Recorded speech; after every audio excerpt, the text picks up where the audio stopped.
A aprovação do atual governo, do presidente Lula, despencou segundo pesquisa do Datafolha, que foi divulgada na sexta-feira. O índice de aprovação do governo caiu para 24%, segundo o Datafolha, a queda de 11 pontos percentuais em relação a 2 meses anteriores. Para a gente poder entender um pouquinho sobre isso, nós pedimos aqui ao cientista político Leonardo Barreto para conversar conosco. Leonardo, muito obrigado por atender aqui o Jornal Nova Brasil. Eu que agradeço o convite, Heródoto. Bom dia. Leonardo, é capaz de haver uma identificação de ponto ou pontos principais que poderiam ter feito com que a aprovação do governo federal caísse? Olha, Heródoto, os institutos eles estão pegando uma redução na popularidade do presidente desde ali do último trimestre do ano passado, né? Então a gente pode ter como hipótese que a questão da inflação, várias discussões sobre PIX, sobre a confusão lá do anúncio do IR, aumento do dólar, enfim, você tem um conjunto grande de razões, né, que pode nos autorizar a dizer que é o conjunto da obra, né? Agora, quando a gente pega a pesquisa Datafolha em especial, aí a gente percebe que num espaço de 100 dias, perdão, de 60 dias, a gente tem um colapso aí de 11 pontos percentuais na aprovação do presidente. É uma coisa que talvez só tenha paralelo com o que aconteceu com a Dilma em 2013, né? Só que na época a gente teve as manifestações de junho. Então, a gente tem que pegar e se perguntar o que aconteceu nesse espaço de 100 dias para uma queda que vinha sendo, não lenta, gradual, e ela se acentue dessa maneira. E a gente tem como o único fator que acontece nesses 60 dias a posse do novo ministro da Comunicação. Então, eu fico na dúvida se essa estratégia de expor mais o presidente Lula e não acelerou um processo de desgaste, ao invés de fazer o resgate da sua imagem, como estava previsto quando o ministro Sidônio Palmeira tomou o lugar, né, do outro ministro, do ministro Pimenta, logo no início do ano. Agora, Leonardo, é possível. Primeiro, duas perguntas em relação a isso. Primeiro, o papel das redes sociais pesa nisso, não pesa? Qual é a sua avaliação? Então, isso. Esse é o ponto que eu trouxe ao trazer o ministro, né? O que a gente tem? Um presidente que é analógico, né? Em função da sua geração, da sua idade, que estava acostumado ali nos seus 2 primeiros mandatos com um tipo de comunicação que hoje é muito diferente. Então, eu fico na dúvida se esse nível de exposição a qual o presidente se submeteu, né, é, não gerou oportunidades para gafes em série que acentuou um processo de antipatia e de perda de popularidade. Eu acho que, por exemplo, a gente pega o caso lá da declaração que ele fez sobre o supermercado e sobre aquela questão, né? Se tiver caro, não compre, né? Se ele tivesse com um ambiente mais controlado de comunicação, né, com assessores, enfim, até mesmo com uma coletiva de imprensa, né, ele teria uma chance de ser editado, vamos dizer assim, né? Agora, no momento em que ele vai direto para a opinião pública, eu tenho a impressão que o presidente Lula ele está recorrendo a uma estratégia que o ex-presidente Jair Bolsonaro tinha, que era de pautar a imprensa, de pautar a opinião pública 3, 4 vezes por dia, com 3, 4 declarações diferentes. E isso cria polêmica, está alimentando polarização, porque uma das orientações do ministro é comparar o atual governo com o governo anterior, ou seja, trazer Bolsonaro de volta, sendo que o presidente Lula ele foi eleito em 2022 exatamente para deixar Bolsonaro para trás, para deixar a polarização para trás. Então eu tenho a impressão que a estratégia de comunicação ela pode estar colaborando para essa aceleração. Primeiro, né, pelo presidente Lula não ter preparo para esse tipo de comunicação que ele está trabalhando. É uma hipótese.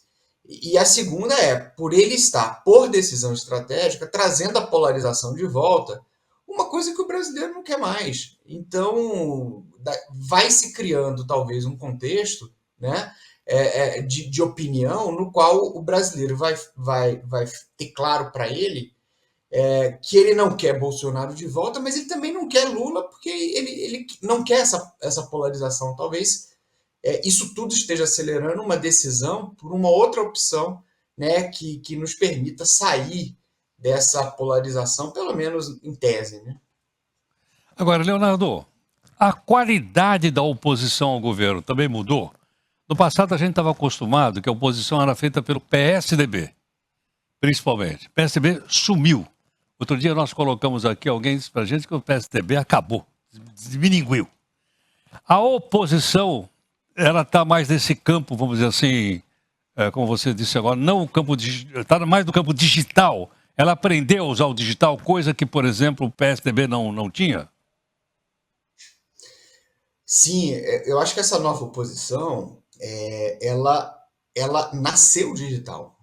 Né? Se a gente pega o deputado Nicolas, que tem feito vídeos, né, que criaram muito constrangimento no caso do Pix, por exemplo, e aí depois um outro sobre essa questão do supermercado, a gente percebe que existe uma naturalidade, né, de vários atores importantes da oposição com o meio digital, que acaba criando um contraponto, um contraste muito forte, muito significativo com o governo. Né? Trazer, por exemplo, transformar o Lula num meme, né? Transformar ele num TikToker, colocar dancinhas dele, ou da primeira-dama, enfim, talvez isso simplesmente não seja possível. Né? E aí talvez até o investimento numa publicidade, numa comunicação tradicional, fosse mais adequado. Mas, enfim, o que eu estou levantando de hipótese, Heródoto, e isso é muito importante a gente observar, é o seguinte: ok, que você já tinha problemas de inflação, você tinha todo o conjunto da obra, como nós estávamos falando, mas isso é uma coisa que está vindo do quarto trimestre do ano passado para cá. Assim, isso não explica necessariamente esse colapso de 11 pontos que o Datafolha pegou. Né? Por isso que eu estou explorando aqui outras opções, e entre elas, acho que o principal evento que pode ser isolado foi um cavalo de pau na comunicação do governo que talvez esteja mostrando, né, uma impossibilidade, uma incompatibilidade de deixar o Lula solto, né, num ambiente digital que é explosivo, né, muito diferente daquele ambiente de comunicação que ele conheceu das duas primeiras vezes que ele governou o país. Camilo Mota. Barreto, e qual a avaliação do senhor a respeito dessa aprovação do governo, ao passo que as últimas pesquisas também, mesmo assim, apontam aí o presidente Lula como liderando os cenários para o ano que vem? Essa é uma ótima pergunta. Normalmente, quando a gente faz uma previsão, né, de quem vai se reconduzir, se a pessoa tem chance de ser reconduzida ou não, olhando todas as eleições que a gente tem disponíveis com dados e pesquisas, a gente tem um nível ótimo, que é o seguinte: se o cara tem 45% de ótimo e bom, a reeleição dele é praticamente certa. Se ele tem entre 40% e 45%, existe chance dele não ser reeleito. Abaixo disso, abaixo de 40%, a chance dele não ser reconduzido é muito grande. Para a gente ter uma ideia, o Bolsonaro ele entra, né, no último ano de governo, ali nas vésperas da eleição de 2022, com 39% e acabou não sendo reeleito. Então, assim, o ponto que a gente olha é esse, né? E por que a gente olha esse e não a competitividade, né, entre aqueles pré-candidatos? Primeiro porque a eleição ela não está colocada, e quando a gente abre a campanha, um dos pontos importantes é que esses pré-candidatos que hoje não são muito conhecidos das pessoas, né, eles acabam podendo se mostrar, etc. Então, assim, a condição que a gente tem agora não é a condição que a gente vai ter na campanha. Então, essa questão da liderança, da corrida, ela precisa ser relativizada, sabe? Assim, as pessoas elas não conhecem de fato as suas opções. Então, chega lá na campanha, é uma outra situação, né? Agora, o que é importante é entender, acho que duas coisas a partir da sua pergunta. A primeira é o seguinte, a direita ela tem vários nomes, não é? Mas apenas um conhecido nacionalmente, que é o ex-presidente Jair Bolsonaro, que hoje é o personagem mais rejeitado, que tem mais rejeição, segundo as pesquisas de opinião. Esse é um ponto. O segundo ponto que eu acho até mais interessante é que essa queda do Lula pode estimular o surgimento de candidatos à esquerda, né? Uma coisa que até agora é impossível pensar em função do grande domínio que ele exerce no espectro ideológico da esquerda. Mas se ele se fragilizar, a gente pode ver o surgimento de nomes ali à esquerda ou à centro-esquerda para desafiar o Lula.